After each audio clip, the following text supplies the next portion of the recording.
So originally, the idea was basically, poor little Azazel. She was very sheltered in her life, in the sense that she had no idea that. Spoiler! If you haven't read Breathless, stop the video now.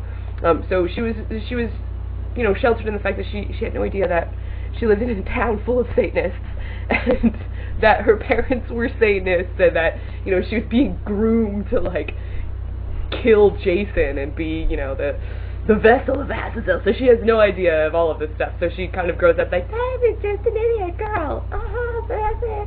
And then when she meets Jason, she's just like, wow, you're awesome.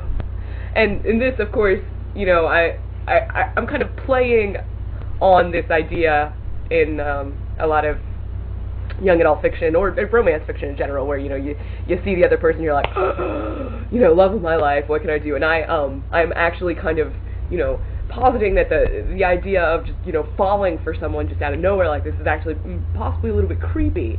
So that was originally intended in the first book. That was The Return when I first wrote it, and I wanted it to end in this way. Well, it ended exactly like it does in the book, but I wanted it to be more of this kind of like feeling of like, oh, they gone away. They made everyone go nuts. Now they're living happily ever after, and we have no idea what they could do to the world. Boy, we feel safe now. It was supposed to be like this really creepy kind of thing, but because I had gone in this romance direction with the whole thing, and because I had over time sort of like developed like this, really liked both of these characters at this point, I was like, they're not bad. So the rest of the two books in the first trilogy were me basically trying to go like, okay, they're not bad. Really, they're not. And because I was writing from the point of view of Azazel, it worked for the most part because she doesn't want to think that she's an evil person. I mean, she doesn't want to think that Jason is an evil person. I mean, she's really trying everything that she possibly can to keep from thinking that. But the evidence just starts piling up against them.